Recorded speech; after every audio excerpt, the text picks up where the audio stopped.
Asesinan a 3 migrantes secuestrados en Tapachula, Chiapas. Biden llama a aprobar proyecto bipartidista y arreglar la frontera.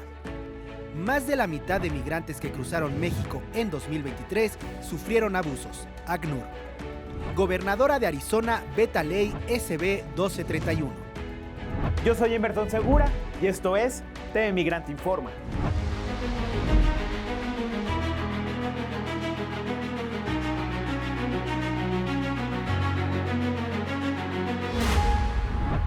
Este jueves, el presidente de los Estados Unidos, Joe Biden, pronunció su discurso sobre el Estado de la Unión, donde la migración, desde luego, ocupó un lugar importante. Y es que, como lo hemos visto en las últimas semanas, junto con la seguridad fronteriza, se han convertido en uno de los ejes de la disputa electoral en los Estados Unidos. Vamos a ver lo que dijo el mandatario. And if my predecessor is watching, instead of paying politics and pressuring members of Congress to block the bill, join me in telling the Congress to pass it. We can do it together, but that's what he apparently here's what he will not do. I will not demonize immigrants saying they are poison in the blood of our country. I will not separate families. I will not ban people because of their faith. Unlike my predecessor on my first day in office, I introduced a comprehensive bill to fix our immigration system. Take a look at it. It has all these and more. Secure the border. Provide a pathway to citizenship for dreamers, and so much more. But unlike my predecessor, I know who we are as Americans. We're the only nation in the world with a heart and soul that draws from old and new. Home to Native Americans, whose ancestors have been here for thousands of years. Home to people of from every place on earth. They came freely. Some came in chains. Some came when famine struck, like my ancestral family in Ireland. Some to flee persecution, to chase dreams that are impossible anywhere but here in America. That's America. And we all come from somewhere, but we're all Americans.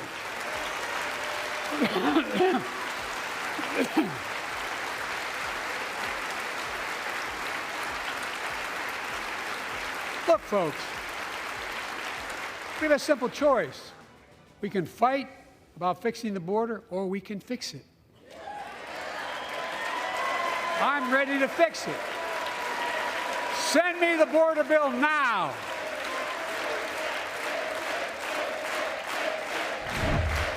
Las mujeres siempre han estado presentes en los flujos migratorios alrededor del mundo. El que cada vez más mujeres migren en la actualidad obedece a diversas causas, como el aumento en su participación económica, la continuidad en los estudios, la búsqueda de mayor bienestar personal y la reunificación familiar. Además, el migrar se ha vuelto una opción para alejarse de la violencia y de efectos de los desastres naturales. En los últimos 30 años, la cantidad de personas migrantes internacionales prácticamente se ha duplicado. En el caso de las mujeres, pasaron de 75.3 millones a 134.9 millones, experimentando así un aumento del 26% en tan solo la última década, mientras que los hombres aumentaron un 28%. En la actualidad, las mujeres representan el 48.1% del flujo migratorio internacional, con un promedio de 39.8 años de edad. Entre diversos corredores migratorios, el de México a Estados Unidos es el más grande por el volumen.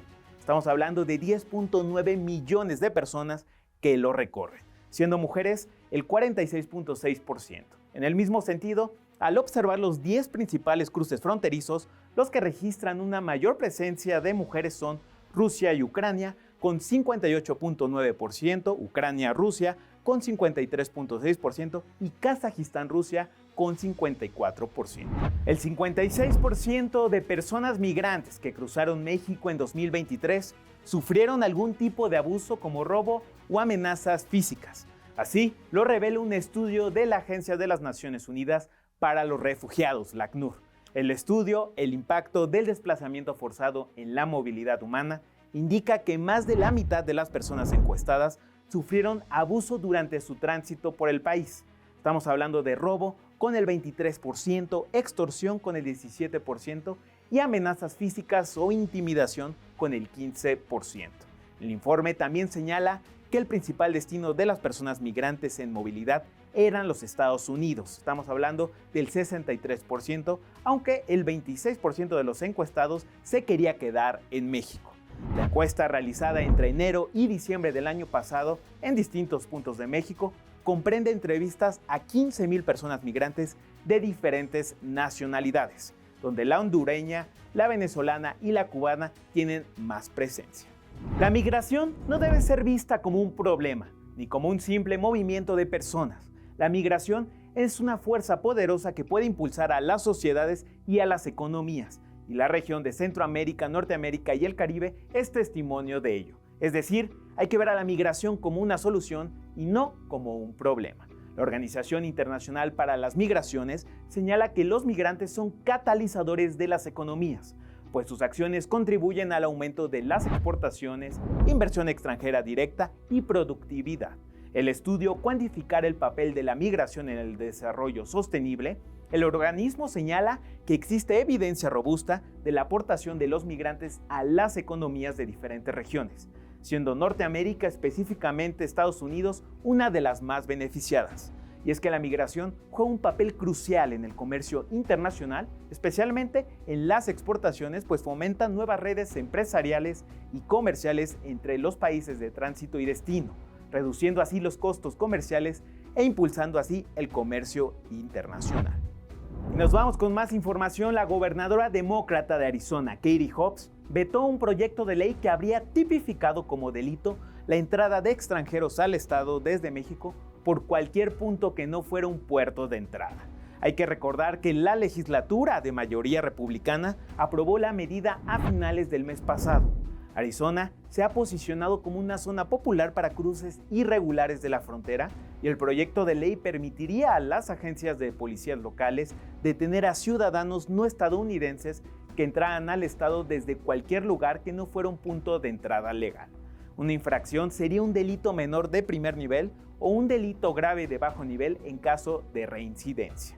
En una carta dirigida al presidente del Senado de Arizona, Warren Peterson, Hobbs argumentó que la medida plantea problemáticas constitucionales y que habría llevado a costosos litigios. Today, I'm delivering on my promise, and I am vetoing Senate Bill 1231. This bill does not secure our border. On the contrary, it will be harmful for communities and businesses in our state and a burden for law enforcement personnel. I know there's frustration by the federal government's failure to secure our border, but this bill is not the solution. It's for these reasons I will veto Senate Bill 1231.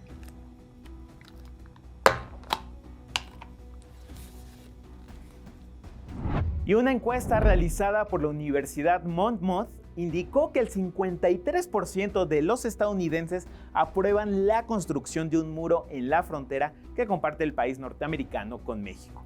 Esta polémica propuesta, hay que recordar, ha sido parte de la campaña del expresidente y empresario Donald Trump, quien ha declarado desde el inicio de su campaña allá en 2016 que esta es una de las vías a través de las cuales es posible frenar la crisis migratoria que ocurre en los Estados Unidos. El 53% del público encuestado apoya la construcción de un muro a lo largo de la frontera de los Estados Unidos con México, en comparación con el 46% que se opone.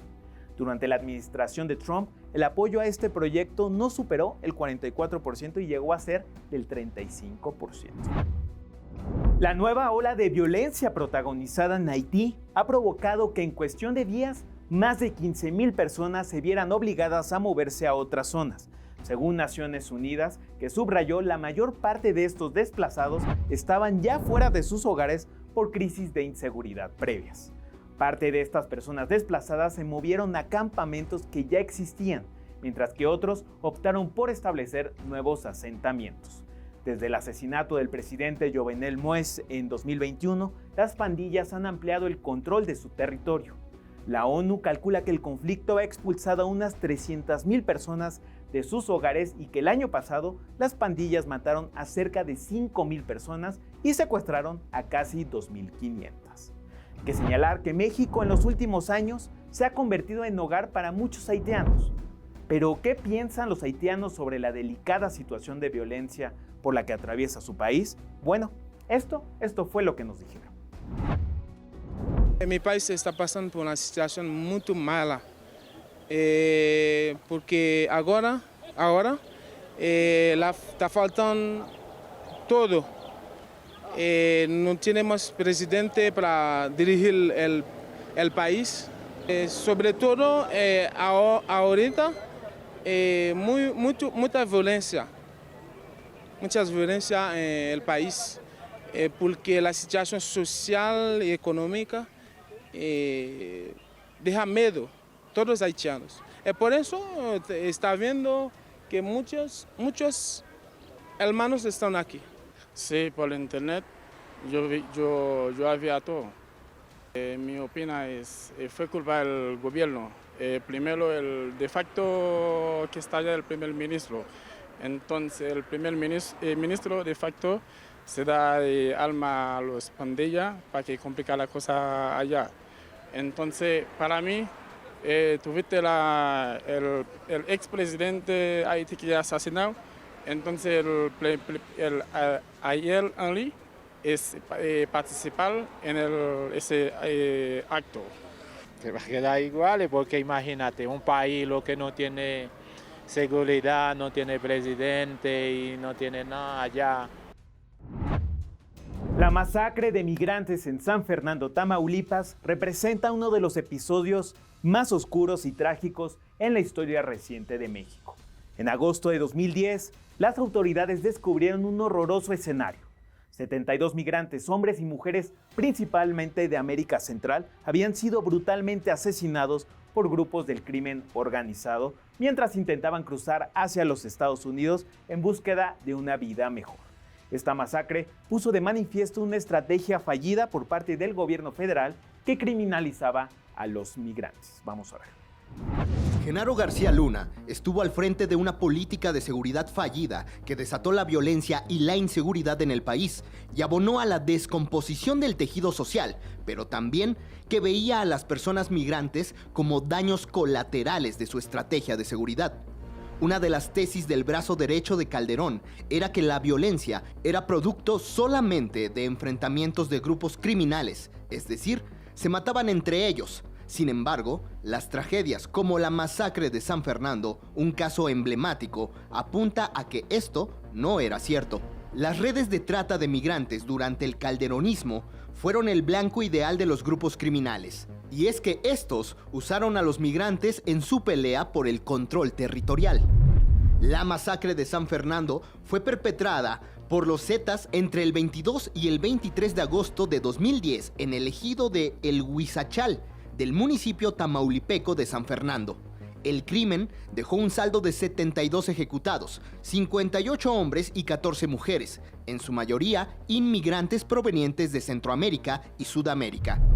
El argumento del gobierno fue que un grupo criminal temía que los migrantes que se transportaban en los camiones iban a apoyar al grupo contrario, pues ese era, en general, el modus operandi, y que cuando un grupo delictivo se encontraba con un camión desconocido transportando migrantes, pensaban que trabajaba para los contrarios y por eso decidía atacarlos.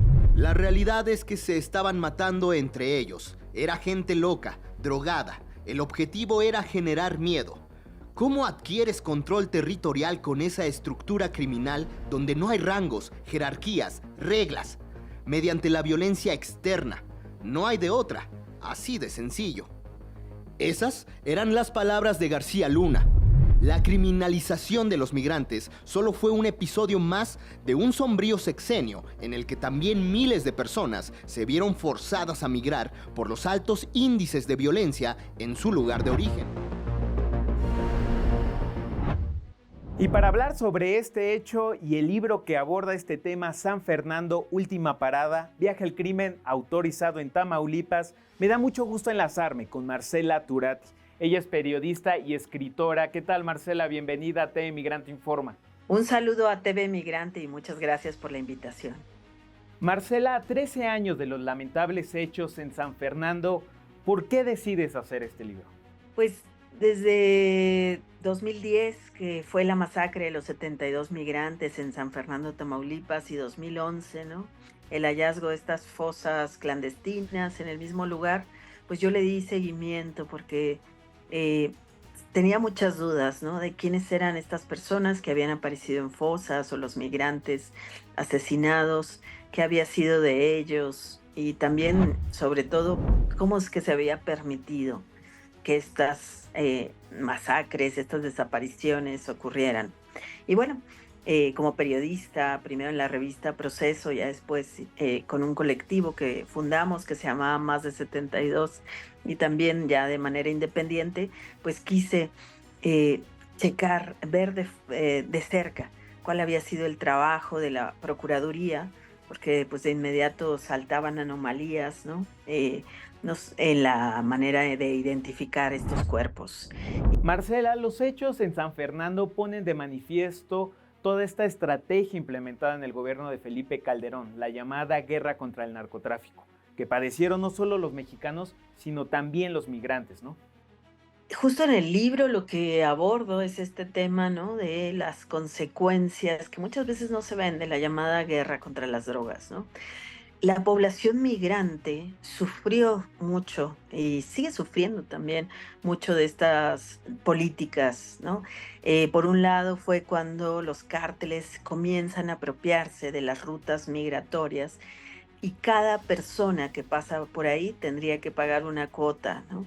Si no, era secuestrado, su familia extorsionada, o muchos de ellos también cuando se recrudece esta violencia, pues porque la política de guerra contra las drogas lo que hace es fracturar los grupos criminales. También Estados Unidos tuvo una parte que ver con esta fractura entre el cártel del Golfo y los Zetas, pues hace que la población civil la pague. Entonces cualquier territorio cerca de la frontera, con salida al mar, con un puerto, con una vía, el tren, era una disputado y la gente ahí pues tomada como mercancía. Ahora, son hechos que se siguen repitiendo, ¿no? No es algo del pasado.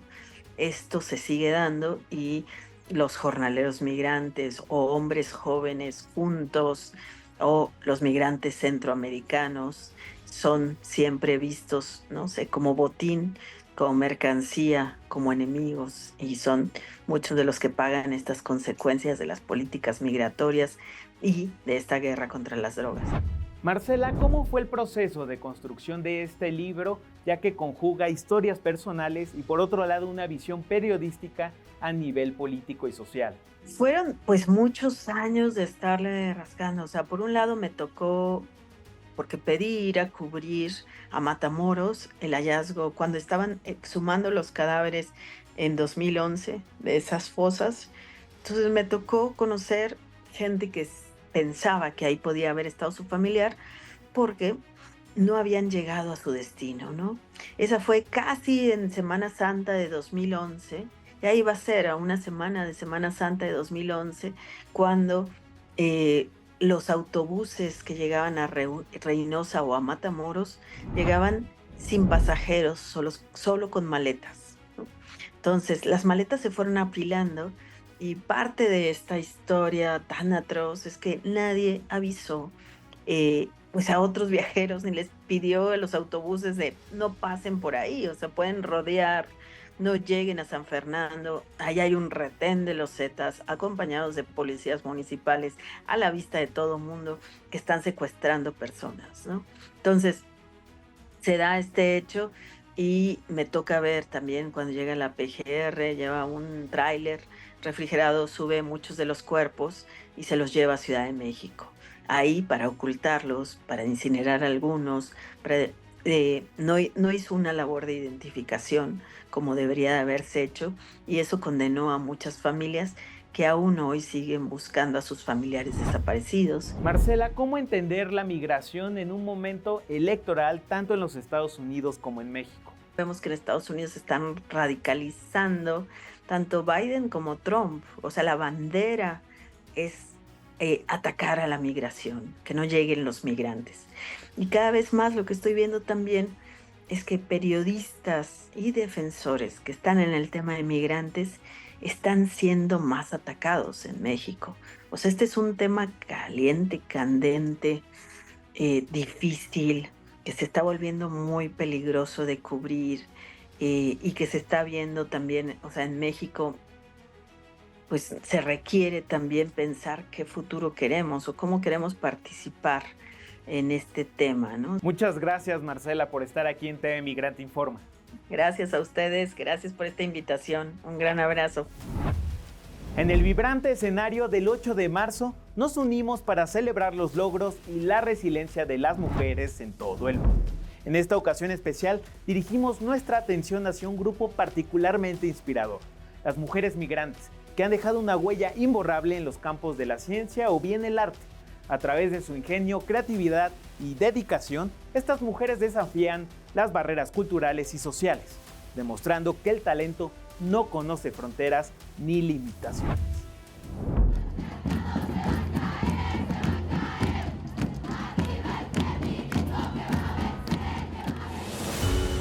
En México y otras partes del mundo se conmemora el Día de la Mujer, una fecha en donde miles de mujeres de diferentes países se unen para alzar la voz y exigir un mundo igualitario, libre de violencia y discriminación. Y aunque su legado sigue trascendiendo fronteras, el poder y talento de las mujeres mexicanas está cautivando al mundo entero. Yo soy Katia Echazarreta y el 4 de junio me convertí en la primera mujer mexicana en viajar al espacio. Claro ejemplo es el de la tapatía de 26 años, Katia Echazarreta. Actualmente la ingeniera mexicana radica en San Diego, California, y entre sus aspiraciones está crear instituciones en México para dar oportunidad a las y los jóvenes, así como niñas y niños que quieran estar en la industria espacial.